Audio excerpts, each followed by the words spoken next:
안녕하세요. 저는 박은주라고 합니다. 65세예요. 평생 병원에서 간호사로 일했죠. 40년 동안이나 말이에요. 지금부터 제가 겪은 이야기를 들려드릴게요. 아마 듣고 나시면 깜짝 놀라실 거예요. 세상에 이런 일이 정말 있을까 싶으실 테니까요. 하지만 이 모든 게 실제로 일어난 일이에요. 제가 직접 겪은 일이라서 한 글자도 빠뜨리지 않고 말씀드릴 수 있어요. 저희 집은 3남매였어요. 큰오빠 진수가 67세, 둘째 오빠 민수가 66세, 그리고 막내인 제가 65세죠. 나이 차이가 많이 나지 않아서 어릴 때는 사이가 나쁘지 않았어요. 하지만 나이가 들수록 점점 달라졌죠. 큰오빠는 지방 공무원으로 35년 일하다 퇴직했어요. 9급으로 시작해서 7급까지 올라갔죠. 연금도 받고 아들 둘 다 대기업 다녀서 경제적으로 여유가 있었어요. 서울에 12억짜리 아파트도 가지고 있었고요.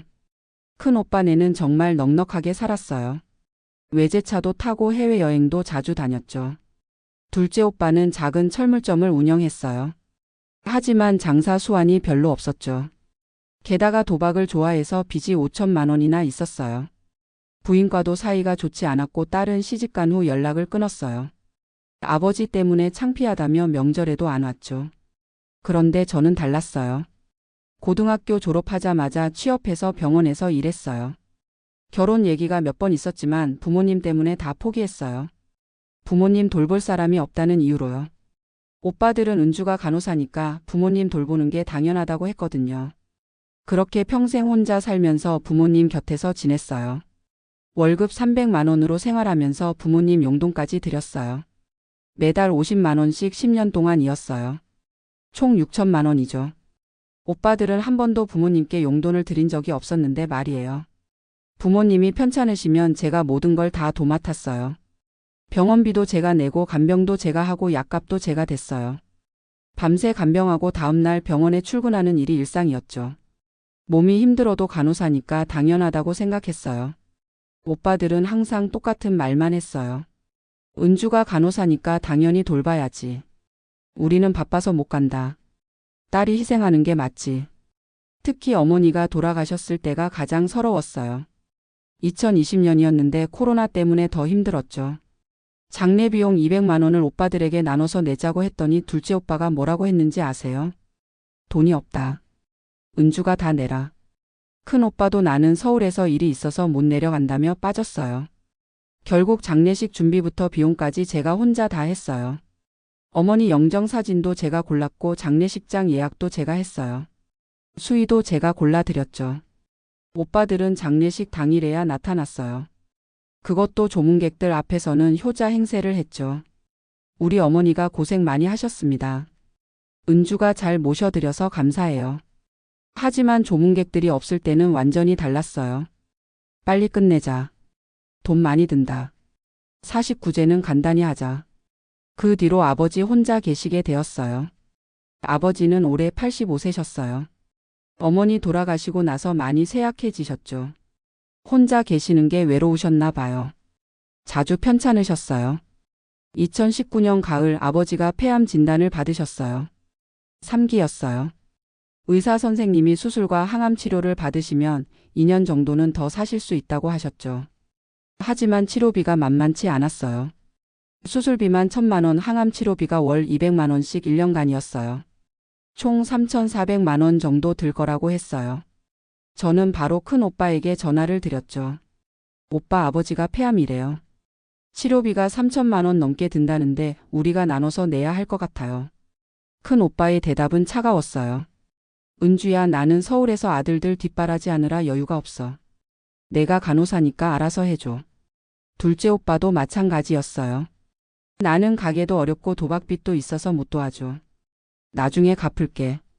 결국 제가 혼자 다 부담했어요. 적금을 깨고 대출도 받았어요.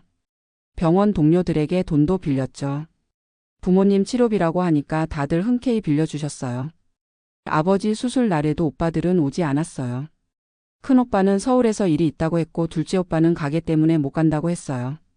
수술실 앞에서 8시간을 혼자 기다렸어요. 다른 환자 가족들은 모두 북적북적한데 저만 혼자였죠. 수술이 끝나고 의사 선생님이 나오셨어요. 수술은 잘 됐습니다. 하지만 앞으로 항암 치료를 꾸준히 받으셔야 해요. 그때 얼마나 안도했는지 몰라요. 혼자서 모든 걸 감당해야 한다는 부담감이 컸거든요. 항암 치료가 시작되면서 아버지는 많이 힘들어 하셨어요. 머리카락이 다 빠지고 식욕도 없어지고 몸무게도 10kg이나 빠지셨어요. 보는 제가 더 힘들었어요. 그런데 오빠들은 한 달에 한 번 문병 오는 것도 힘들어했어요. 병원 냄새가 싫다. 아픈 사람 보면 기분이 안 좋다. 은주가 있으니까 괜찮잖아. 아버지가 아들들은 언제 오냐고 물으시면 저는 항상 곤란했어요. 바빠서 못 온다고 둘러댔지만 아버지 표정이 어두워지는 게 보였어요. 가끔 내가 죽어도 아들들은 안 올 것 같다고 중얼거리셨어요. 항암 치료를 받으면서도 아버지는 정신이 또렷하셨어요. 오히려 더 예민해지신 것 같았어요.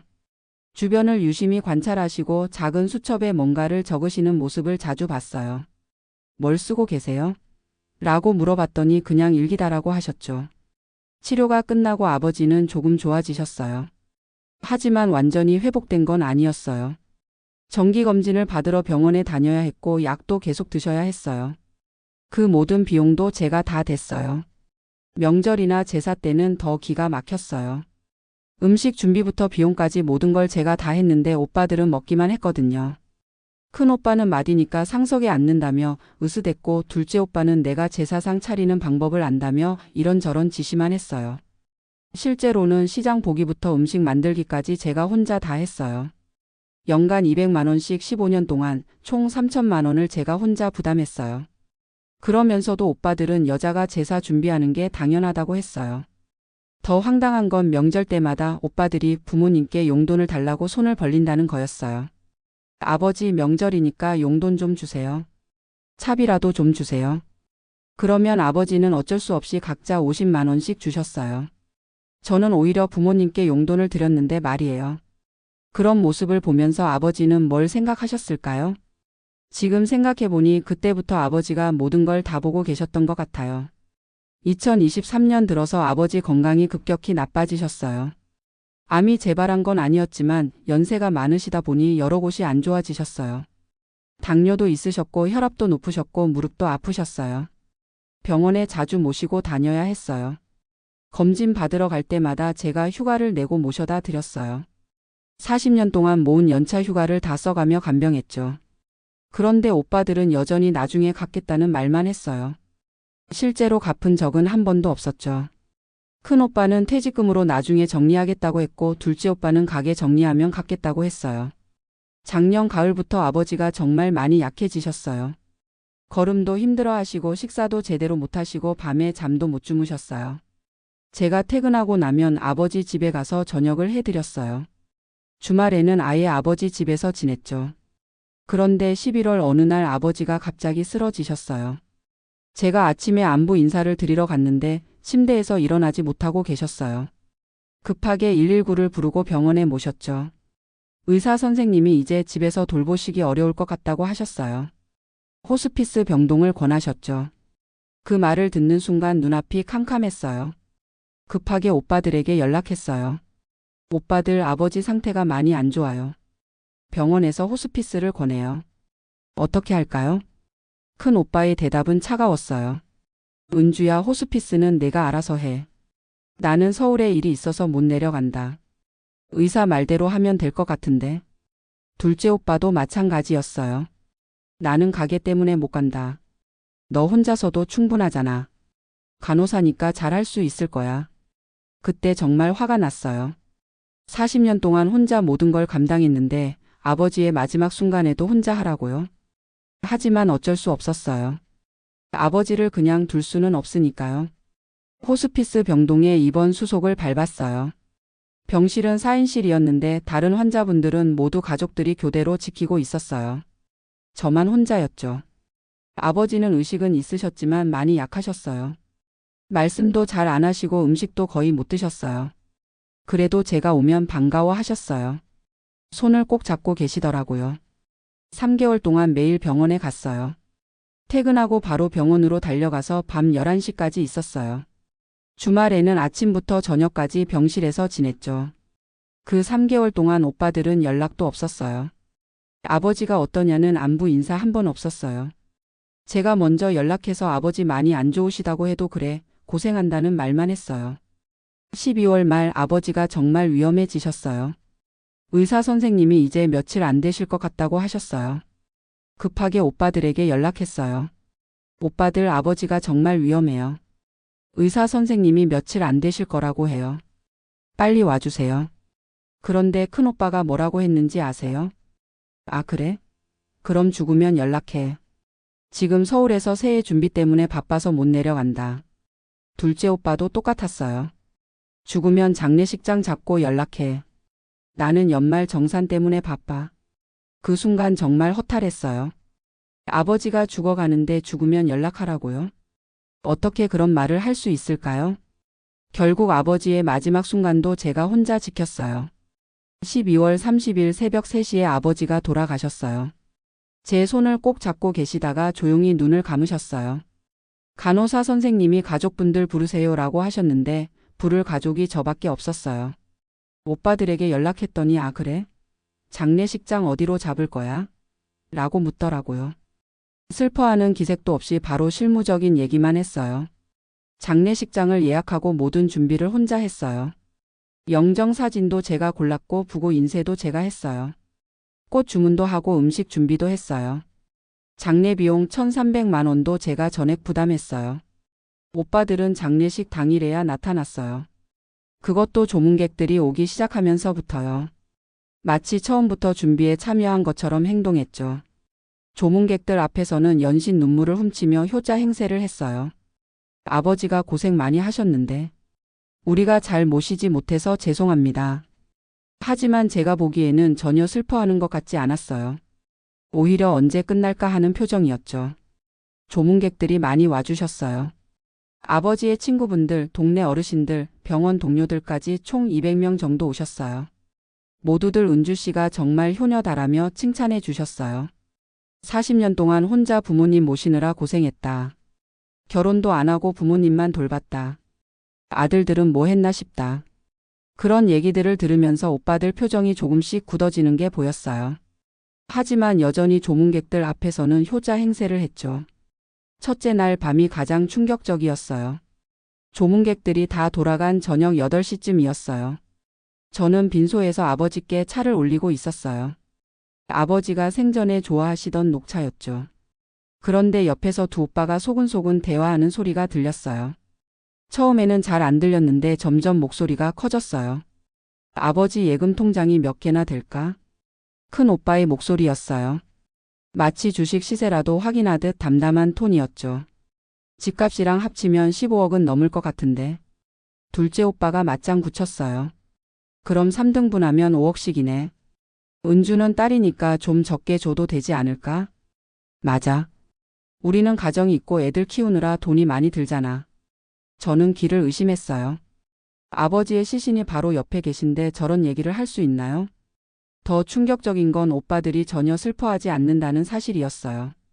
빈소 앞 작은 탁자 위에는 아버지가 좋아하시던 막걸리 한 병이 놓여 있었어요. 제가 준비한 거였죠. 아버지는 생전에 죽어서도 막걸리 한 잔은 마셔야겠다고 농담처럼 말씀하셨거든요.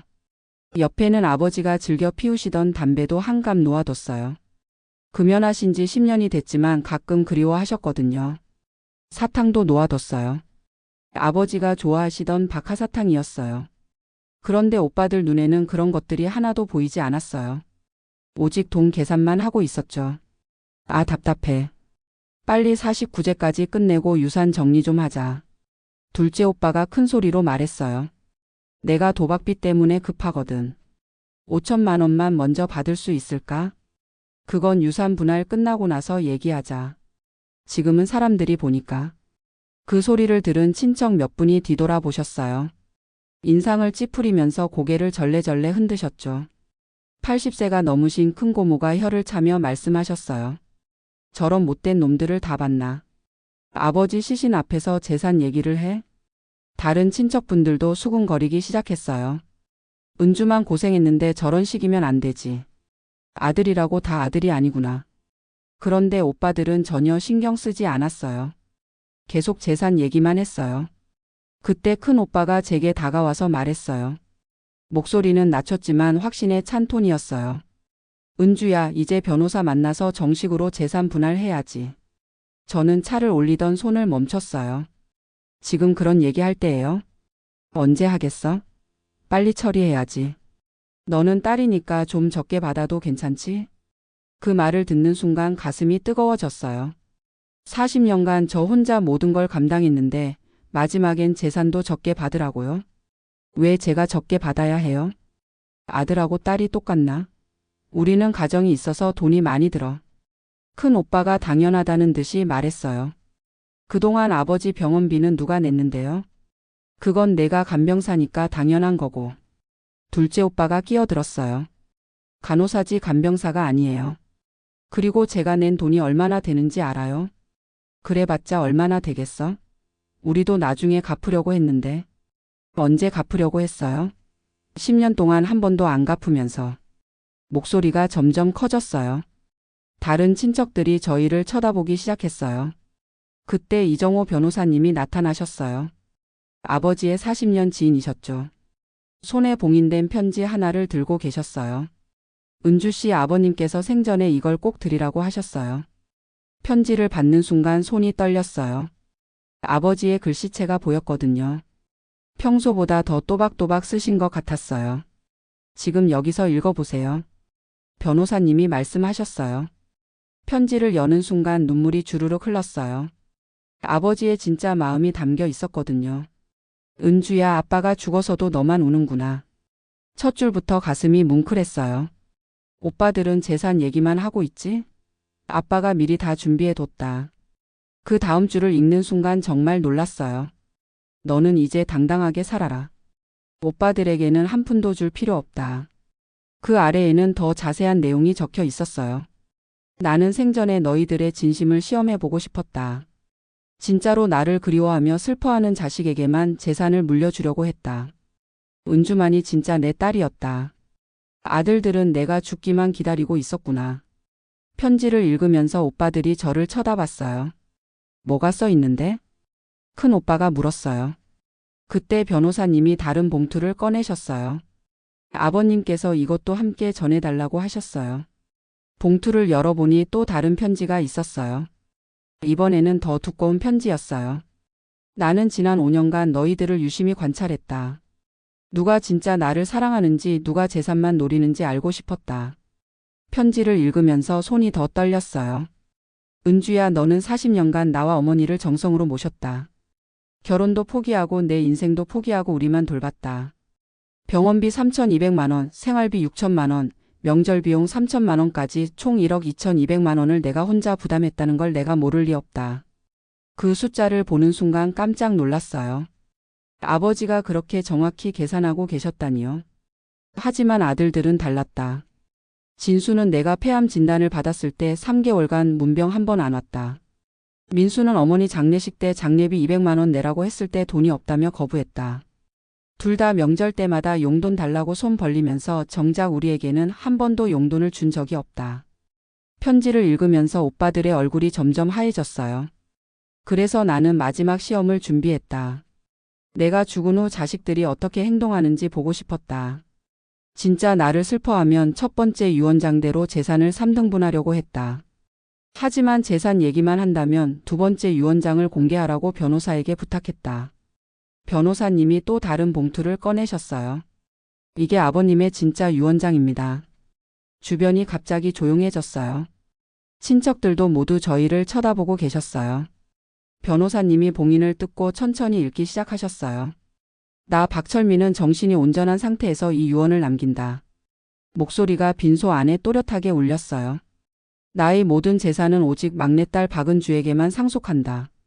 그 순간 빈소 안이 완전히 조용해졌어요. 바늘 떨어지는 소리도 들릴 정도였죠. 이유는 다음과 같다. 변호사님이 계속 읽으셨어요. 첫째, 두 아들은 지난 10년간 나에게 단 한 번도 안부를 묻지 않았다. 둘째, 내 병원비와 생활비를 모두 은주가 혼자 감당했다. 셋째, 내가 죽어서도 슬퍼하지 않고 재산 계산만 하는 자들에게 줄 유산은 없다. 오빠들의 얼굴이 새파랗게 질렸어요. 넷째, 은주만이 40년간 진정한 효도를 했으며 나와 아내의 마지막까지 지켜준 유일한 자식이다. 큰 오빠가 벌떡 일어났어요. 유 원장이 가짜다. 법적으로 무효야. 둘째 오빠도 따라서 흥분했어요. 딸년이 뭘 받아. 아들인 우리가 받아야 한다고. 그러더니 저에게 다가와서 밀쳤어요. 야, 너 뭔 짓을 한 거야? 아버지를 속인 거지? 그때 80세가 넘은 큰 고모가 벌떡 일어나셨어요. 지팡이를 짚고 계시면서도 목소리는 우렁찼어요. 이런 못된 놈들을 다 봤나. 큰 고모의 목소리가 빈소 전체에 울렸어요. 아버지 시신 앞에서 재산 타령하더니 이제는 여동생까지 때리겠다는 거야. 다른 친척들도 하나둘 일어나기 시작했어요. 모두들 오빠들을 보는 눈빛이 차갑게 변했죠. 저런 불효자들이 어디 있어. 큰 외삼촌이 말씀하셨어요. 부모님이 살아계실 때는 뭐 했다고. 작은 고모도 혀를 찼어요. 은주만 고생했는데 뻔뻔하기도 하지. 사촌 언니가 고개를 저었어요. 오빠들은 자신들의 추한 모습이 온 친척들에게 다 알려진 걸 깨달았어요. 하지만 이미 늦었죠. 큰 오빠가 변호사님에게 다가갔어요. 변호사님, 이 유 원장이 진짜예요? 법적으로 문제 없어요? 물론입니다. 아버님께서 정신이 온전한 상태에서 공증까지 받아두셨어요. 변호사님이 차분히 대답하셨어요. 게다가 이미 모든 재산이 신탁으로 처리되어 있습니다. 집 8억, 예금 4억, 주식 3억, 총 15억 모두 은주씨 명의로 이전되었어요. 둘째 오빠가 멘붕 상태로 주저앉았어요. 그럼 우리는 한 푼도 못 받는다는 거야? 아버님의 뜻이 그렇습니다. 그때 변호사님이 또 다른 서류를 꺼내셨어요. 그리고 이건 아버님께서 따로 준비하신 자료입니다. 두꺼운 파일이었어요. 아버님께서 지난 5년간 기록해 두신 것들입니다. 파일을 열어보니 오빠들의 모든 행적이 상세히 기록되어 있었어요. 2019년 10월 5일 폐암 진단 통보. 진수에게 전화했으나 서울에 일이 있다며 3개월간 문병 안함. 2020년 3월 15일 아내 장례식. 민수가 장례비 분담 거부. 돈이 없다고 함. 2021년 추석 진수가 용돈 50만 원 요구. 본인은 부모에게 용돈 한 번도 안 드림. 2022년 설날 민수가 아버지 언제 죽을지 모르겠다. 빨리 죽어야 재산이라도 받을 텐데라고 친구에게 말함. 김 씨가 증언.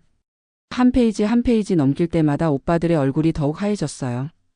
2023년 5월 은주 병원비 대납 총액 3,200만 원. 오빠들은 나중에 갚겠다며 한 푼도 안 냄. 2023년 8월 생활비 지원 총액 6천만 원. 은주 혼자 부담. 2023년 12월 호스피스 입원. 오빠들에게 연락했으나 죽으면 연락하라고 함. 마지막 페이지에는 이런 글이 있었어요. 은주만이 진짜 내 딸이다. 40년간 희생한 것을 내가 모를 리가 있겠는가. 아들들에게는 실망만 했지만 은주에게는 자랑스럽다. 이제 은주가 당당하게 살기를 바란다. 파일을 다 보고 나니 눈물이 멈추지 않았어요.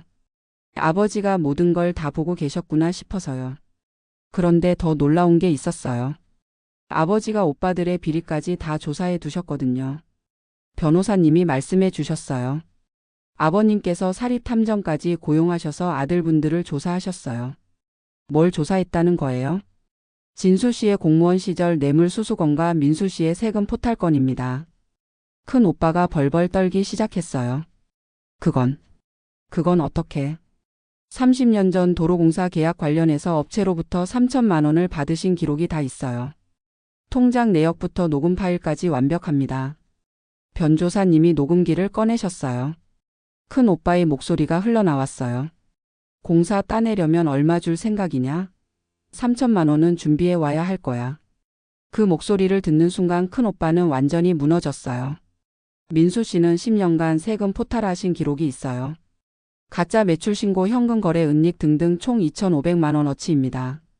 둘째 오빠도 주저앉았어요. 아버지가 이런 걸 다 알고 계셨다고? 그럼요.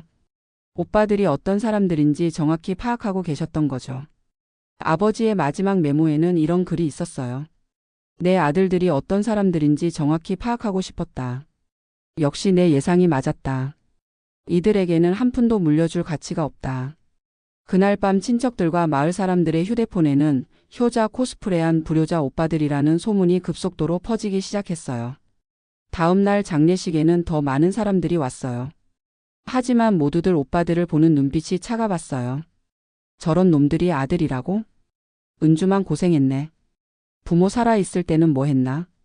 오빠들은 조문객들 앞에서 고개를 들지 못했어요. 특히 아버지의 친구분들이 차갑게 외면하시는 게 가장 힘들어 보였어요. 철민이가 생전에 늘 말했어. 내 아들들은 내가 죽기만 기다리고 있다. 오직 은주만이 진짜 내 딸이다라고. 아버지의 절친한 친구 김 할아버지가 말씀하셨어요. 작년 추석에 진수가 아버지가 언제 죽을지 모르겠네. 빨리 죽어야 재산이라도 받을 텐데라고 말하는 걸 직접 들었어. 그 말을 듣는 순간 주변 사람들이 모두 큰 오빠를 쳐다봤어요. 큰 오빠는 얼굴이 새빨갛게 되어서 아무 말도 못했어요. 장례식이 끝나고 49제까지 치르는 동안 오빠들은 완전히 위축되어 있었어요. 평소 같으면 빨리 끝내자고 했을 텐데 아무 말도 못했어요. 49제가 끝나고 며칠 뒤 저는 결심을 했어요. 단순한 도덕적 심판을 넘어 법적 처벌까지 받게 만들 계획이었어요. 이정호 변호사님과 함께 검찰청을 방문했어요. 큰 오빠의 공무원 시절 뇌물수수 증거를 모두 제출했어요. 통장 내역, 녹음 파일, 증인 진술까지 완벽했어요. 아버지께서 모든 걸 다 알고 계셨어요. 오빠가 어떤 사람인지 정확히 파악하고 계셨던 거죠. 검찰에서는 이런 완벽한 증거는 처음 본다며 즉시 수사에 착수했어요. 둘째 오빠의 10년간 세금 포탈 자료도 국세청에 신고했어요. 가짜 매출 신고, 현금 거래, 은닉 등 모든 증거가 다 있었어요. 동시에 저는 오빠들이 그동안 못 준 병원비와 생활비 총 8,500만 원에 대한 민사소송도 준비했어요. 가족이니까 그냥 줬다고요? 다 빚이에요. 이자까지 쳐서 받아내겠어요. 몇 주 후 큰 오빠에게 소환장이 날아왔어요. 30년 전 도로공사 계약 관련 뇌물 3천만 원을 받은 혐의였어요. 큰 오빠가 제게 전화를 걸어왔어요. 목소리가 떨리고 있었어요. 은주야, 이게 뭐야? 검찰에서 소환장이 왔는데. 오빠가 한 일이니까 당연히 받으셔야죠. 이건 옛날 일이야. 시효도 지났을 거고. 뇌물수수는 시효가 15년이에요. 오빠 거는 아직 안 지났어요. 은주야, 우리가 형제인데 이렇게까지 해야겠어? 그동안 저를 형제로 생각하셨나요? 재산 얘기할 때는 딸이라고 적게 받으라고 하시면서요. 큰 오빠는 아무 말도 못했어요. 며칠 뒤 큰 오빠가 검찰에 출석했어요. 아버지가 몰래 녹음해둔 파일에는 큰 오빠가 업체 사장에게 공사 따내려면 얼마 줄 생각이냐고 협박하는 음성이 선명히 담겨 있었어요. 아버지가 이런 걸 다 알고 계셨다고? 큰 오빠는 완전히 멘붕 상태였어요. 검찰 조사가 본격화되면서 큰 오빠의 과거가 하나씩 드러났어요. 도로공사뿐만 아니라 다른 업체들로부터도 돈을 받은 정황이 발견됐어요. 큰 오빠의 대기업 다니는 아들들이 아버지에게 전화를 걸어왔어요. 아버지, 이게 뭐예요? 회사에서 다 알게 됐어요. 창피해서 어떻게 다녀요? 아들아, 이건 옛날 일이고. 옛날 일이든 뭐든 우리까지 피해를 받잖아요. 회사에서 아버지 때문에 우리까지 비리 연루 의혹을 받는다고 해요. 결국 큰 오빠는 구속되었어요. 집에서 끌려나가는 모습이 동네 전체에 알려졌어요. 서울 아파트는 변호사 비용과 벌금을 위해 팔아야 했어요. 큰 오빠의 부인은 이혼 소송을 제기했어요. 당신이 그런 사람인 줄 몰랐다며 완전히 등을 돌렸어요. 아파트는 위자료로 넘어갔고 큰 오빠는 출소 후에도 갈 곳이 없게 됐어요. 둘째 오빠는 국세청에 세무조사를 받았어요. 10년간의 탈세액 2,500만 원과 가산세 5천만 원까지 총 7,500만 원을 추징당했어요. 작은 철물점마저 세금 체납으로 압류당했어요. 도박비까지 겹치면서 채권자들이 몰려들었어요. 아버지 유산 15억 받는다고 했잖아. 채권자들이 항의했지만 이미 소용없었어요. 둘째 오빠는 개인회생을 신청해야 했어요. 전세금 5천만 원마저 채권자들에게 빼앗겼죠. 부인은 친정으로 돌아갔어요. 당신과는 더 이상 못 살겠다며 이혼을 요구했어요. 딸도 아버지가 창피하다며 연락을 거부했어요. 주변에서 아버지 얘기 나오면 숨고 싶어요라고 했어요. 60대 후반 나이의 둘째 오빠는 일용직 노가다로 하루하루 연명해야 했어요. 고시원에서 생활하면서 도박빚 독촉에 시달렸어요. 더욱 치명적인 건 사회적 매장이었어요. 아버지 시신 앞에서 재산 타령한 불효자들이라는 소문이 온 동네에 퍼지면서 아무도 오빠들과 말을 섞으려 하지 않았어요. 큰 오빠가 동창회에 나갔을 때 일이에요. 평소 친하게 지내던 친구들이 모두 외면했어요. 재산 못 받은 게 그렇게 억울하냐? 부모님 살아계실 때는 뭐 했나? 은주만 고생했는데 뻔뻔하기도 하지. 결국 큰 오빠는 동창회에서도 발길을 끊어야 했어요. 둘째 오빠는 더욱 비참했어요. 동네 사람들이 마주치면 고개를 돌렸어요. 가게 단골들도 모두 등을 돌렸어요. 저런 사람한테서 물건 사기 싫다. 부모 제대로 안 모신 사람이 장사를 해? 결국 가게 문을 닫아야 했어요. 저는 이 모든 과정을 지켜보며 복잡한 감정을 느꼈어요. 복수가 달콤하기보다는 씁쓸했어요. 어쨌든 40년을 함께 살아온 오빠들이었으니까요. 하지만 아버지의 뜻을 제대로 실현했다는 만족감은 있었어요. 진짜 가족이 누구인지 확실히 알게 됐으니까요. 1년 후 오빠들의 상황은 더욱 참담했어요. 큰 오빠는 징역 2년을 선고받고 교도소에서 복역했어요. 출소 후에도 전과자 신분으로 재취업이 불가능했어요. 두 아들은 아버지와 완전히 연락을 두절했어요. 우리는 그런 사람 모른다며 관계를 단절했어요. 월세방에서 혼자 생활하면서 기초생활수급자가 되었어요. 둘째 오빠는 개인 회생으로 모든 재산을 정리했어요. 고시원에서 생활하면서 하루 10만 원 받는 일용직으로 연명했어요. 도박빚은 여전히 남아있어서 매일 독촉 전화에 시달렸어요. 가족들은 모두 등을 돌렸고 친구들도 연락을 끊었어요. 완전히 혼자가 된 거죠. 반면 저는 아버지의 유산 15억 원으로 새로운 삶을 시작했어요. 하지만 돈보다 더 소중한 것을 얻었어요. 바로 진짜 가족들의 사랑과 인정이었어요. 마을 사람들, 친척들, 아버지의 친구들 모두가 저를 진심으로 존경하게 되었어요. 저런 효녀가 어디 있냐며 칭찬이 자자했어요. 특히 아버지의 절친한 친구들이 철민이가 하늘에서 웃고 있을 거야 라며 진심으로 기뻐해 줬어요. 은주야, 내가 아버지를 정말 잘 모셨다. 우리가 다 보고 있었어. 40년간 희생한 게 헛되지 않았구나. 이제 내가 행복하게 살아야 해. 저는 아버지의 집을 효도 상담센터로 개조했어요. 비슷한 처지의 노인분들을 위한 무료 상담소를 열었어요. 진짜 효도가 뭔지, 가짜 효자를 어떻게 구별하는지 상담해 드렸어요. 제 경험을 바탕으로 많은 분들께 도움을 드릴 수 있었어요. 상담센터에는 매일 10명 정도씩 오세요. 대부분 저와 비슷한 처지의 분들이에요. 딸이라서 희생만 강요받는다. 아들들은 재산만 노리고 있다. 부모 돌보는 건 당연히 막내 몫이라고 한다. 그런 분들께 제 이야기를 들려드리면 모두들 용기를 얻으세요. 은주 씨처럼 당당하게 살아야겠다고 하세요. 또 법적 대응 방법도 알려드려요. 가족이라고 무조건 참을 필요 없어요. 법적으로 대응할 수 있는 방법이 있어요. 2년 후 상담센터는 지역에서 유명해졌어요. 언론에서도 관심을 가져주셨어요. 40년 희생한 딸, 불효자 오빠들에게 당당히 맞서다. 진짜 효도의 의미를 되찾은 효녀. 가족의 진정한 의미를 보여준 감동 실화. 인터뷰 요청도 많이 들어왔지만 대부분 거절했어요. 저는 유명해지고 싶어서 한 일이 아니었거든요. 지금은 3년이 지났어요. 저는 매주 아버지 산소에 가서 혼자 차례를 지내요. 오빠들은 3년간 한 번도 성묘하지 않았어요. 아버지, 저는 행복해요. 진짜 가족이 누구인지 알게 됐어요. 산소 앞에 앉아서 아버지께 안부를 여쭤봐요. 오빠들요? 글쎄요, 들리는 얘기로는 많이 힘들어한다던데 그래도 이제는 관심 없어요. 정말로 관심이 없어졌어요. 처음에는 미안한 마음도 있었지만 이제는 그마저도 사라졌어요. 오빠들이 자초한 일이니까요. 아버지께서 마지막에 보여주신 사랑과 지혜 덕분에 저는 새로운 인생을 시작할 수 있었어요. 아버지 산소는 항상 깨끗해요. 제가 매주 가서 풀도 뽑고 꽃도 갈아주거든요. 다른 산소들과 확연히 달라요. 주변 분들이 저 산소는 정말 잘 관리되네라고 말씀하세요. 자식이 정말 효자인가 바라고도 하세요. 그런 말을 들을 때마다 뿌듯해요. 아버지도 좋아하실 것 같거든요. 산 아래에서 누군가 올라오는 발소리가 들렸어요. 돌아보니 이웃집 할머니와 아버지의 친구분들이 꽃을 들고 오고 계셨어요.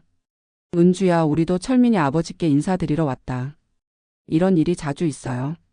아버지의 친구분들이 가끔 성묘를 와주세요. 동네 할머니들도 명절 때면 꽃을 갖고 오세요. 은주가 아버지를 잘 모셨으니까 우리도 가끔 와서 인사드려야지. 그때마다 가슴이 따뜻해져요.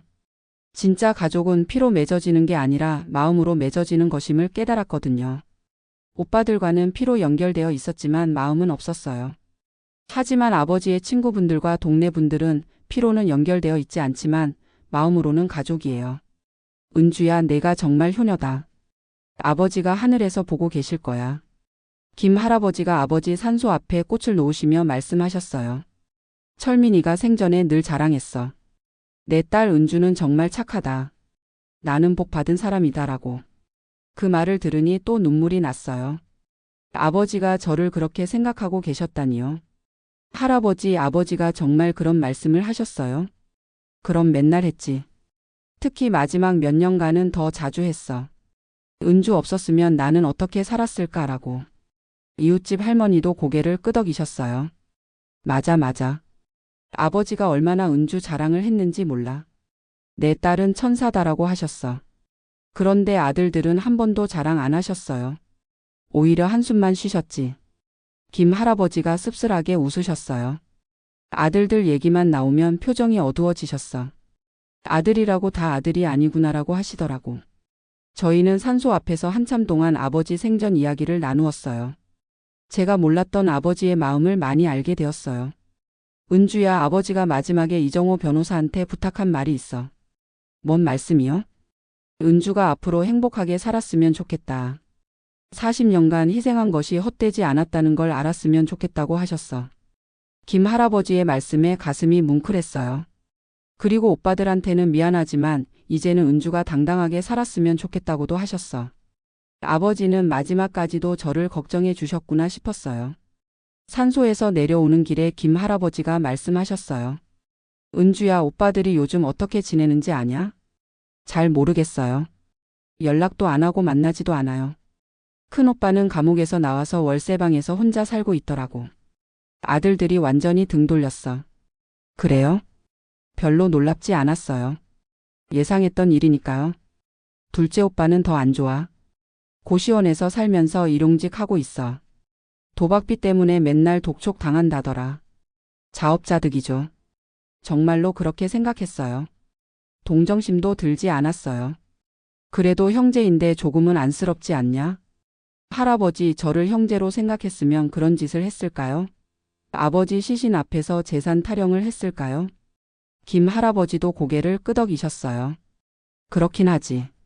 그때 모습을 보고 우리도 다 실망했어. 이웃집 할머니도 혀를 차셨어요. 정말 못된 놈들이야. 은주만 고생했는데. 집에 돌아와서 저는 효도 상담센터 운영 계획을 다시 점검했어요. 오늘도 5명의 상담 예약이 들어와 있었어요. 첫 번째 상담자는 60대 여성분이었어요. 저와 비슷한 처지였어요. 선생님, 저도 선생님처럼 오빠들 때문에 고생이에요. 그분의 사연을 들어보니 정말 제 상황과 똑같았어요. 평생 부모님을 모시면서 희생했는데 오빠들은 재산만 노리고 있다는 거였어요. 부모님 돌아가시면 어떻게 해야 할까요? 일단 모든 증거를 수집하세요. 본인이 지출한 병원비, 생활비, 간병비 등 모든 영수증을 보관하세요. 상담을 하면서 제 경험을 바탕으로 구체적인 조언을 해드렸어요. 그리고 부모님께 유언장 작성을 권해보세요. 정식으로 공증받은 유언장이 있으면 나중에 분쟁을 막을 수 있어요. 오빠들이 반대하면 어떻게 해요? 반대한다고 해서 포기하면 안 돼요. 본인의 권리니까 당당하게 주장하세요. 두 번째 상담자는 50대 남성분이었어요. 형들이 부모님 재산을 독차지하려고 한다며 고민을 털어놓으셨어요. 저는 막내 아들인데 형들이 막내는 부모 모시는 게 당연하다고 해요. 그런 말에 속으면 안 돼요. 부모 모시는 건 모든 자식의 의무예요. 세 번째 상담자는 40대 여성분이었어요. 시어머니를 모시고 있는데 시누이들이 협조하지 않는다고 하셨어요. 시누이들은 며느리가 시어머니 모시는 게 당연하다고 해요. 그것도 잘못된 생각이에요. 시어머니는 시누이들의 친어머니잖아요. 상담을 하면서 느낀 건 비슷한 처지의 사람들이 정말 많다는 거였어요. 가족 내에서 희생을 강요당하고 그것을 당연하게 여기는 분위기 때문에 고생하는 분들이 너무 많았어요. 선생님처럼 당당하게 맞서고 싶은데 용기가 안 나요. 처음에는 저도 그랬어요. 하지만 참기만 하면 평생 이용만 당해요. 가족이니까 참아야 한다고 생각했는데 진짜 가족이라면 서로를 이용하지 않아요. 일방적으로 희생만 강요하는 건 가족이 아니에요. 상담센터를 운영하면서 제가 더 많이 배우는 것 같았어요. 다른 분들의 사연을 들으면서 제 상황을 더 객관적으로 볼 수 있게 되었거든요. 상담이 끝나고 저녁에 집에서 쉬고 있는데 전화가 왔어요. 모르는 번호였어요. 여보세요? 은주야, 나 민수다. 둘째 오빠였어요. 3년 만에 처음 받는 전화였어요. 무슨 일이세요? 목소리를 차갑게 했어요. 은주야, 우리가 그래도 형제인데 이렇게까지 해야 되겠냐? 지금까지 저를 형제로 생각한 적 있으세요? 그건. 그때는 내가 잘못 생각했어. 미안하다. 갑자기 미안하다고 하니까 어이가 없었어요. 갑자기 왜 이러세요? 사실은 내가 지금 너무 어려워서 그래. 도박비 때문에 독촉이 심해서. 역시 돈 때문이었어요. 그래서요? 조금만 도와줄 수 없을까? 1,000만 원만. 나중에 꼭 갚을게. 오빠 농담하세요? 은주야, 제발 좀 도와줘. 내가 정말 죽을 것 같아. 오빠가 저한테 도움을 요청할 자격이 있다고 생각해요? 우리가 형제잖아. 아버지 돌아가셨을 때도 그런 말 하셨나요? 그때는 저를 딸이라고 적게 받으라고 했잖아요. 둘째 오빠는 아무 말도 못했어요. 그리고 오빠 도박 빚을 왜 제가 갚아야 해요? 오빠가 만든 빚이잖아요. 은주아, 제발. 오빠 다시는 연락하지 마세요. 저는 오빠를 형제로 생각하지 않아요. 전화를 끊었어요. 가슴이 답답했어요. 화가 나기보다는 한심했어요. 이런 상황에서도 여전히 저를 이용하려고 하다니요. 며칠 뒤에는 큰 오빠한테서도 전화가 왔어요. 은주야, 나 진수다. 네, 무슨 일이세요? 은주야, 내가 지금 정말 어려운 상황이야. 나갈 곳도 없고. 큰 오빠도 돈 얘기였어요. 감옥에서 나왔는데 갈 곳이 없어서 고시원에 있어. 월세도 못 내겠어. 그래서요? 조금만 도와줄 수 없을까? 전세금 정도만. 오빠, 저한테 도움을 요청할 자격이 있다고 생각하세요? 은주야, 내가 잘못했어. 정말 미안해. 지금 와서 미안하다고 하면 다 용서돼요? 그건 아니지만. 40년 동안 저 혼자 부모님 모셨을 때는 뭐 했어요? 아버지 돌아가셨을 때 재산 타령했을 때는 뭐 했고요? 큰 오빠도 아무 말 못했어요. 오빠들이 저에게 한 일을 생각해 보세요. 저한테 도움을 요청할 자격이 있는지요? 은주야. 다시는 연락하지 마세요. 전화를 끊고 나니 속이 시원했어요. 예전 같으면 그래도 형제인데 하면서 도와줬을 텐데 이제는 그런 생각이 전혀 들지 않았어요. 그날 밤 아버지 사진 앞에서 차를 올렸어요. 아버지, 오빠들이 연락 왔어요. 돈 달라고요. 아버지 사진을 보면서 말했어요. 저는 거절했어요. 아버지가 원하시는 게 그거잖아요. 아버지 사진이 미소 짓고 계시는 것 같았어요. 아버지 덕분에 저는 이제 당당하게 살 수 있어요. 진짜 가족이 누구인지도 알았고요. 그 후로도 오빠들은 몇 번 더 연락했어요. 하지만 저는 한 번도 받지 않았어요. 번호를 차단해 버렸죠. 가끔 다른 친척들을 통해서 소식이 들려왔어요. 큰 오빠가 요즘 길거리에서 폐지 줍는다더라. 둘째 오빠는 술만 마신다더라. 하지만 전혀 동정심이 들지 않았어요. 자업자득이었으니까요. 4년째 되는 해 상담센터가 더욱 유명해졌어요.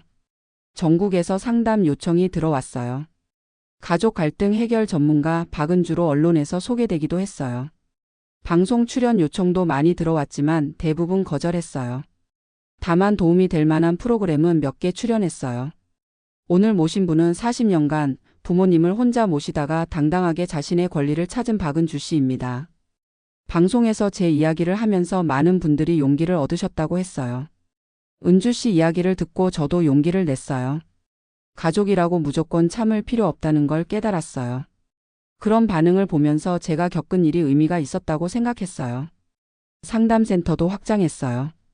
처음에는 저 혼자 했는데 이제는 변호사 2명, 상담사 3명이 함께 일해요. 가족 내 희생 강요 문제가 생각보다 심각하다는 걸 알게 되었거든요. 특히 여성들이 많이 피해를 받고 있었어요. 딸이니까 부모 모시는 게 당연하다. 며느리니까 시부모 모시는 게 당연하다. 막내니까 희생하는 게 당연하다. 이런 잘못된 인식 때문에 고생하는 분들이 너무 많았어요. 상담센터에서는 법적 대응 방법도 알려드려요. 가족이라고 해서 일방적인 희생을 강요받을 이유는 없어요. 부당한 대우를 받으면 법적으로 대응할 수 있어요. 유산 상속에서도 기여분을 인정받을 수 있어요. 많은 분들이 몰랐던 사실을 알게 되었다며 감사해 하셨어요. 5년째 되는 해 가을 아버지 제사를 지냈어요. 물론 혼자였어요. 제사상을 차리면서 지난 5년을 돌아봤어요. 정말 많은 일이 있었어요. 처음에는 억울하고 분했어요. 40년간 희생했는데 마지막에 배신당한 것 같았거든요. 하지만 아버지의 유언장을 보고 나서는 생각이 바뀌었어요. 아버지가 모든 걸 다 알고 계셨고 제 희생을 인정해 주셨다는 걸 알게 되었으니까요. 오빠들에 대한 분노도 이제는 사라졌어요. 대신 연민도 동정심도 없어요. 그냥 남이 된 것 같아요. 아버지, 저는 이제 정말 행복해요. 제사상 앞에 앉아서 아버지께 인사드렸어요. 진짜 가족이 누구인지 알게 되었어요. 피로 연결된 사람들이 가족이 아니라 마음으로 연결된 사람들이 진짜 가족이더라고요. 상담센터에서 만난 분들, 아버지의 친구분들, 동네 할머니들이 제게는 진짜 가족이에요. 그리고 제가 겪은 일이 다른 분들에게 도움이 되고 있어요. 그래서 더 의미가 있는 것 같아요. 아버지도 기뻐하실 것 같았어요. 제사를 지내고 나서 산소에 갔어요. 가는 길에 꽃집에서 아버지가 좋아하시던 국화를 샀어요. 산소에 도착해서 주변을 정리하고 꽃을 갈아 꽂았어요. 다른 산소들은 풀이 무성한데 아버지 산소만 깨끗했어요. 아버지, 오늘도 왔어요. 산소 앞에 앉아서 근황을 말씀드렸어요. 상담센터가 많이 커졌어요. 이제 전국에서 상담 요청이 와요. 오빠들은? 글쎄요, 잘 모르겠어요. 연락도 안 하고 만나지도 않아요. 정말로 관심이 없어졌어요. 어떻게 사는지, 잘 사는지 못 사는지 궁금하지도 않아요. 아버지께서 마지막에 보여주신 지혜 덕분에 저는 완전히 새로운 사람이 되었어요. 산소에서 내려오는 길에 동네 할머니 한 분을 만났어요. 은주야, 성묘 갔다 오는구나. 네, 할머니. 어디 가세요? 나도 남편 산소에 가려고 하는데 혼자 가기가 그래서. 같이 가요. 할머니를 모시고 산소에 함께 갔어요. 할머니도 혼자 사시는 분이에요. 아들, 딸들이 있지만 자주 오지 않는다고 하셨어요. 은주야, 너는 정말 효녀다. 아버지가 하늘에서 보고 계실 거야. 할머니도 남편분 잘 모셨잖아요. 나는 너만 못해. 너는 정말 대단해. 할머니와 함께 산소를 다녀오면서 또 한 번 느꼈어요. 진짜 가족은 혈연이 아니라 마음이라는 걸요. 할머니를 집까지 모셔다 드리고 제 집에 왔어요. 거실 한쪽에는 아버지 사진이 걸려 있어요. 그 옆에는 감사패들이 놓여 있어요. 가족 갈등 해결에 기여한 공로, 효행 문화 확산 기여, 지역사회 발전 공헌, 여러 단체에서 주신 상들이에요. 하지만 제게 가장 소중한 건 아버지의 마지막 편지예요. 편지는 액자에 넣어서 제 방에 걸어뒀어요. 매일 보면서 힘을 얻어요. 은주야, 너는 이제 당당하게 살아라. 아버지의 마지막 말씀이에요. 그 말씀대로 저는 이제 정말 당당하게 살고 있어요. 6년째 되는 해 상담센터에서 책을 출간했어요. 당당하게 살아라에서 가족 내 희생 강요에 맞서는 법. 제 이야기와 상담 사례들, 법적 대응 방법 등을 담은 책이었어요. 출간 한 달 만에 베스트셀러가 되었어요. 이런 책이 있었으면 좋겠다고 생각했는데 정말 나왔네요. 제 상황과 똑같아서 읽으면서 많이 울었어요. 용기를 얻었어요. 저도 당당하게 살아야겠어요. 독자들의 반응이 좋았어요. 책 사인회도 했어요. 전국에서 많은 분들이 오셨어요. 대부분 저와 비슷한 경험을 하신 분들이었어요. 선생님 덕분에 용기를 얻었어요.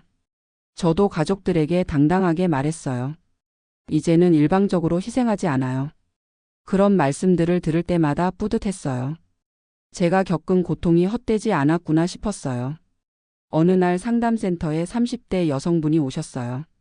울면서 하소연하셨어요. 선생님, 저는 어떻게 해야 할까요? 그분의 사연을 들어보니 정말 안타까웠어요. 시부모님을 10년째 혼자 모시고 있는데 남편과 시누이들은 전혀 도와주지 않는다는 거였어요. 시누이들은 며느리가 시부모 모시는 게 당연하다고 해요. 남편도 내가 며느리니까 당연한 일이다라고 해요.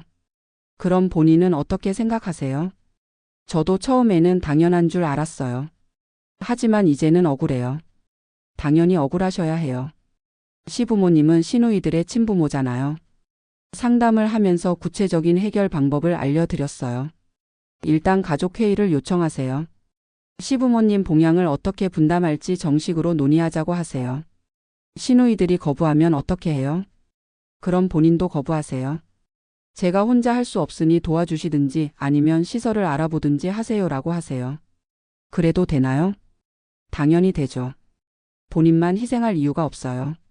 며칠 뒤 그분이 다시 오셨어요. 이번에는 밝은 표정이었어요. 선생님 말씀대로 했더니 시누이들이 태도를 바꿨어요. 어떻게요? 가족회의를 하자고 했더니 처음에는 거부했어요. 그래서 그럼 저도 더 이상 못하겠어요라고 했더니 갑자기 협조적으로 변했어요. 다행이네요. 이제 시부모님 병원 모시는 것도 돌아가면서 하기로 했어요. 생활비도 분담하기로 했고요. 정말 잘 됐네요. 선생님 말씀이 맞았어요. 당당하게 말하니까 오히려 들어주더라고요. 이런 상담 사례들이 많았어요. 일방적으로 희생하던 분들이 당당하게 목소리를 내니까 가족들이 태도를 바꾸는 경우가 많았어요. 저도 처음에는 가족이니까 참아야 한다고 생각했어요. 하지만 그런 생각이 잘못되었다는 걸 깨달았어요. 진짜 가족이라면 서로를 배려해야 해요. 일방적으로 희생만 강요하는 건 가족이 아니라 이용하는 거예요. 7년째 되는 해 저는 새로운 도전을 했어요. 당당한 삶을 위한 법률 상담소를 추가로 열었어요. 가족 갈등뿐만 아니라 직장 내 갑질, 각종 부당한 대우에 맞서는 방법을 알려드리는 곳이었어요. 부당한 대우를 받으면 참지 말고 당당하게 맞서세요. 이게 제 모토였어요. 상담소를 운영하면서 정말 다양한 사람들을 만났어요. 모두들 비슷한 고민을 가지고 있었어요. 부당한 대우를 받지만 어떻게 해야 할지 모르겠다. 참아야 한다고 생각했는데 정말 그래야 하나? 당당하게 말하고 싶지만 용기가 안 난다. 그런 분들께 제 경험을 바탕으로 조언해 드렸어요. 부당한 일에 참기만 하면 평생 이용당해요. 용기를 내서 당당하게 맞서야 해요. 법적으로 보호받을 방법이 있어요. 많은 분들이 상담을 받고 나서 변화했어요. 당당하게 자신의 권리를 주장하기 시작했어요. 그런 모습을 보면서 제가 겪은 일이 정말 의미가 있었다고 생각했어요. 지금은 8년이 지났어요. 저는 53세가 되었어요. 아직도 혼자 살고 있지만 외롭지 않아요. 상담센터와 법률 상담소에서 만나는 분들, 아버지의 친구분들, 동네 할머니들이 제게는 진짜 가족이에요. 매주 아버지 산소에 가는 것도 계속하고 있어요. 오빠들은 8년간 한 번도 성묘하지 않았어요. 아버지, 저는 정말 행복해요. 산소 앞에서 항상 같은 말을 해요. 아버지께서 마지막에 보여주신 사랑과 지혜 덕분에 저는 완전히 새로운 인생을 살고 있어요. 아버지의 산소는 항상 깨끗해요. 주변 분들이 정말 잘 관리되는 산소라고 말씀하세요. 오빠들 소식은 가끔 들려와요. 하지만 더 이상 관심이 없어요. 큰 오빠는 여전히 월세방에서 혼자 살고 있다고 해요. 폐지 줍는 일을 하면서 근근히 살고 있대요. 아들들과는 완전히 연락이 끊어졌고 부인과도 이혼한 상태예요. 둘째 오빠는 더 비참해요. 도박빚을 못 갚아서 아직도 독촉에 시달리고 있대요. 고시원에서 살면서 일용직으로 하루하루 버티고 있어요. 가족들은 모두 등을 돌렸고 친구들도 연락을 끊었대요. 하지만 저는 전혀 동정하지 않아요. 자업자득이니까요. 가끔 친척들이 그래도 형제인데 조금은 도와주면 어떻겠냐고 말씀하세요. 하지만 저는 단호하게 거절해요. 40년 동안 저를 형제로 생각한 적 있나요? 아버지 돌아가셨을 때도 재산 타령만 했잖아요. 그러면 친척들도 더 이상 말하지 않아요. 제가 겪은 일을 다 알고 계시니까요. 어제는 상담센터에 70대 할머니가 오셨어요. 아들 며느리 때문에 고생하고 계신다며 눈물을 흘리셨어요.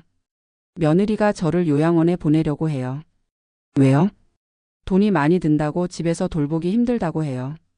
아들분은 뭐라고 하세요? 아들도 며느리 편이에요. 어머니 요양원이 더 좋을 거예요 라고 해요. 할머니의 사연을 들으면서 가슴이 아팠어요. 예전에 제 모습이 떠올랐거든요. 할머니 억지로 요양원에 갈 필요 없어요.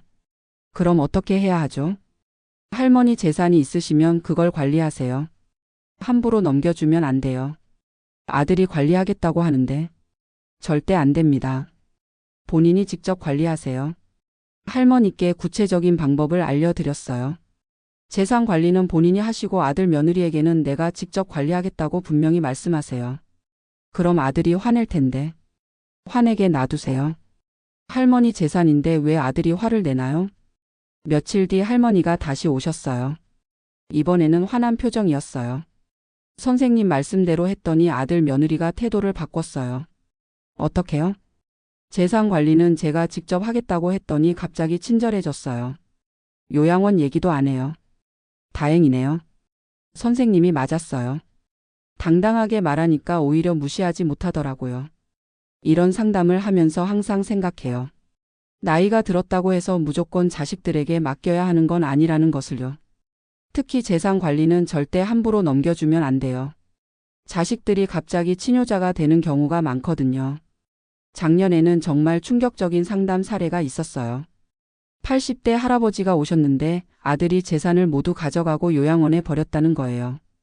아들이 아버지 제가 관리해 드릴게요라고 해서 재산을 넘겨줬어요. 그랬더니요. 다음 날 바로 요양원에 보냈어요. 이제 할 일은 다 했다면서요. 정말 가슴이 아팠어요. 자식이라는 이름으로 부모를 이용하는 경우가 너무 많아요. 할아버지 그 재산을 다시 찾을 방법이 있을 거예요. 법적 조치를 통해 재산을 되찾는 과정을 도와드렸어요. 다행히 대부분 되찾을 수 있었어요. 선생님 덕분에 제 재산을 되찾았어요. 정말 감사해요. 할아버지가 눈물을 흘리며 고마워하셨어요. 이런 일들을 겪으면서 제가 하는 일의 중요성을 더욱 느껴요. 아무도 보호해주지 않는 사람들을 도와주는 일이니까요. 올해로 상담센터를 운영한 지 8년이 됐어요. 그동안 도움을 받은 분들이 총 5,000명이 넘어요. 대부분 제 상황과 비슷한 분들이었어요. 가족 내에서 희생을 강요받거나 부당한 대우를 받는 분들이요. 그분들이 당당하게 자신의 권리를 찾아가는 모습을 보면서 저도 많이 배웠어요. 부당한 일에는 당당하게 맞서야 한다. 가족이라고 해서 무조건 참을 필요는 없다. 자신의 권리는 스스로 지켜야 한다. 이런 것들이 제가 상담센터를 통해 전하고 싶은 메시지예요. 지난주에는 특별한 상담자가 오셨어요. 20대 젊은 여성분이었는데 제 책을 읽고 찾아오셨다고 해요. 선생님, 저는 아직 결혼 전인데 미리 상담받고 싶어서 왔어요. 무슨 일이세요? 저희 엄마가 평생 시어머니한테 고생했거든요. 저는 그렇게 살고 싶지 않아요. 똑똑한 분이었어요. 미리 대비하려고 하는 게 현명했어요. 결혼 전에 어떤 것들을 확인해야 하나요? 우선 시댁 분위기를 파악해 보세요. 며느리에게 무엇을 기대하는지 물어보세요. 구체적인 조언을 해드렸어요. 그리고 결혼 전에 남자친구와 충분히 대화해 보세요. 시부모 봉양에 대한 생각을 확인하세요. 만약 시부모님을 모셔야 한다고 하면 어떻게 해야 해요? 혼자 모실 이유는 없어요. 남편과 분담하겠다고 분명히 말하세요. 젊은 분이 이런 고민을 하는 걸 보면서 안타까웠어요.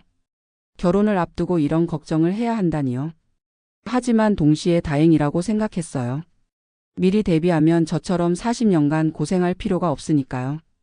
선생님처럼 희생하고 싶지 않아요. 당연해요. 본인의 인생을 살아야죠. 최근에는 남성 상담자들도 많이 와요. 부모님을 혼자 모시느라 힘들다는 분들이에요. 형들은 모두 서울에 있고 저만 시골에 남아서 부모님을 모시고 있어요. 힘드시겠어요? 형들한테 도움을 요청해도 내가 가까이 있으니까 내가 하라고 해요. 남성분들도 비슷한 고생을 하고 계시더라고요. 특히 막내들이 많았어요. 막내라고 해서 모든 걸 감당할 이유는 없어요. 어떻게 해야 할까요? 형님들께 분명히 말씀하세요. 부모 봉양은 모든 자식의 의무라고요. 남성분들도 제 조언을 듣고 많이 달라지셨어요. 당당하게 형들에게 분담을 요구하기 시작했어요. 상담센터를 운영하면서 느낀 건 비슷한 고민을 가진 사람들이 정말 많다는 거예요. 특히 가족 내에서 희생을 강요받는 경우가 너무 많아요. 가족이니까 당연하다는 말 때문에 평생 고생하는 분들이 많아요. 하지만 가족이라고 해서 일방적인 희생을 강요받을 이유는 없어요. 제가 상담센터를 통해 그런 잘못된 인식을 바꿔나가고 있어요. 올해 초에는 대학교에서 특강 요청이 들어왔어요. 가족관계와 개인의 권리라는 주제로 강의해달라는 거였어요. 대학생들 앞에서 제 경험을 들려줬어요. 가족이라는 이름으로 자신을 희생하지 마세요. 하지만 가족이니까 어느 정도는 희생해야 하는 거 아닌가요? 한 학생이 질문했어요. 물론 가족이니까 서로 도와야 해요. 하지만 일방적인 희생은 다른 문제예요. 어떻게 구분하나요? 서로 도우는 건 상호적이에요. 하지만 일방적인 희생은 한 사람만 손해를 봐요. 학생들이 고개를 끄덕였어요. 본인의 인생을 포기해가면서까지 가족을 위할 필요는 없어요. 강의를 듣고 많은 학생들이 질문했어요. 그럼 부모님이 아프시면 어떻게 해야 해요? 당연히 도와드려야죠. 하지만 혼자 감당할 필요는 없어요. 형제들과 분담하세요. 시부모님 모시는 건 어떻게 생각하세요? 며느리 혼자 모실 이유는 없어요. 남편과 함께 그리고 시누이들과 함께 해야 해요. 젊은 세대들이 이런 것들을 미리 알고 있다면 제가 겪은 일은 반복되지 않을 거예요. 요즘에는 방송 출연도 자주 해요. 가족 갈등 해결 전문가로 불리면서 여러 프로그램에 나가고 있어요. 오늘은 40년간 부모님을 혼자 모시다가 당당하게 자신의 권리를 찾은 박은주 씨와 함께합니다. 방송에서 제 이야기를 할 때마다 많은 반향이 있어요. 정말 대단하세요. 저도 그런 용기를 내고 싶어요.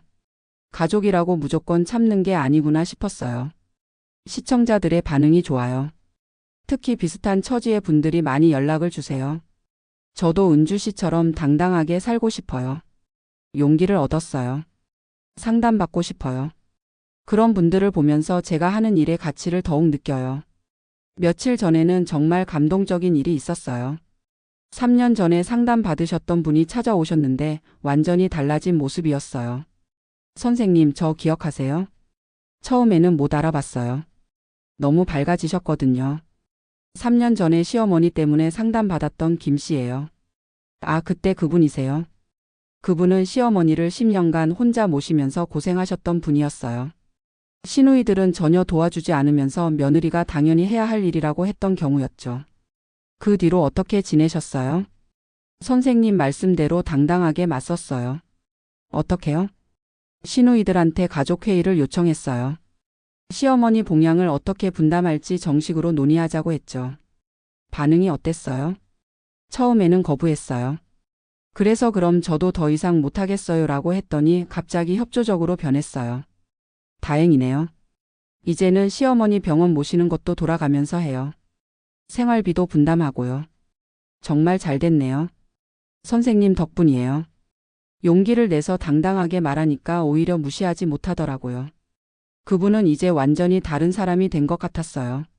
자신감도 생기고 당당해지셨어요. 그리고 더 좋은 소식이 있어요. 뭐예요? 제가 이제 다른 분들 상담도 해주고 있어요. 정말요? 네, 아파트 분야에서 비슷한 고민을 가진 분들이 많더라고요. 제 경험을 바탕으로 조언해 드리고 있어요. 정말 기뻤어요. 제가 도움을 드린 분이 이제는 다른 분들을 도와주고 계신다니요. 선생님이 보여주신 길을 저도 따라가고 있어요. 그 말을 들으니 가슴이 뜨거워졌어요. 이런 일들이 계속 생기고 있어요. 제가 도움을 드린 분들이 이제는 다른 분들을 도와주고 계세요. 선순환이 일어나고 있는 거죠. 상담센터도 전국으로 확장하고 있어요. 서울, 부산, 대구에도 지점을 열었어요. 각 지역의 상담사들이 제 방법을 배워서 상담을 하고 있어요. 당당하게 살아라는 메시지가 전국으로 퍼져나가고 있어요. 지난주에는 정부 관계자가 상담센터를 방문했어요. 가족 갈등 해결 정책을 만들기 위해서라고 하셨어요. 은주 씨의 사례를 정책에 반영하고 싶어요. 어떤 정책인가요? 가족 내 희생 강요를 막는 제도적 장치를 만들려고 해요. 정말 의미 있는 일이라고 생각했어요. 특히 여성들이 가족 내에서 받는 차별을 없애고 싶어요. 좋은 일이네요. 은주 씨의 경험을 바탕으로 가이드라인을 만들고 싶어요. 제가 겪은 일이 정책에까지 영향을 미친다니 정말 놀라웠어요. 올해는 또 다른 도전을 준비하고 있어요. 온라인 상담 플랫폼을 만드는 거예요. 전국 어디서든 상담받을 수 있도록 하려고 해요. 특히 지방에 계신 분들은 상담센터까지 오기 어려우시니까요. 누구나 어디서나 당당하게 살 권리가 있어요. 이게 제가 만들고 싶은 세상이에요. 지금 제 나이가 53세예요. 아직 한창 일할 나이죠. 앞으로도 계속 이 일을 할 생각이에요. 아버지께서 마지막에 주신 선물이 너무 커요. 저 혼자만 행복하기에는 아까운 선물이에요. 더 많은 사람들과 나누고 싶어요. 매주 아버지 산소에 갈 때마다 같은 말씀을 드려요. 아버지, 저는 정말 행복해요. 그리고 아버지께서 보여주신 사랑으로 더 많은 사람들을 돕고 있어요. 아버지도 기뻐하고 계실 거라고 생각해요. 오빠들 생각은 이제 정말 안 나요. 그분들이 어떻게 살고 있든 제 인생에는 영향이 없어요. 완전히 남이 된 것 같아요. 대신 제 주변에는 진짜 가족들이 많아요. 상담센터 직원들, 상담 받으신 분들, 아버지 친구분들, 동네 할머니들까지. 모두 마음으로 연결된 진짜 가족들이에요. 진짜 가족은 피가 아니라 마음으로 만들어진다. 이게 제가 8년간 깨달은 가장 큰 진리예요. 그리고 무엇보다도 중요한 건 이거예요. 부당한 일에는 당당하게 맞서야 한다. 가족이라는 이름으로, 정의라는 이름으로 부당한 대우를 참을 필요는 없어요. 자신의 권리는 스스로 지켜야 해요. 제가 40년간 참았던 것처럼 살면 안 돼요. 당당하게 자신 있게 떳떳하게 살아야 해요. 그게 아버지께서 마지막에 제게 주신 가장 큰 가르침이에요. 은주야, 너는 이제 당당하게 살아라. 아버지의 마지막 말씀을 평생 잊지 않을 거예요. 그리고 그 말씀대로 앞으로도 계속 당당하게 살아갈 거예요. 여러분도 마찬가지예요. 부당한 일에 참지 마세요. 가족이라고 해서 무조건 희생하지 마세요. 당당하게 살 권리가 있어요. 그게 제가 이 이야기를 통해 전하고 싶은 메시지예요. 감사합니다.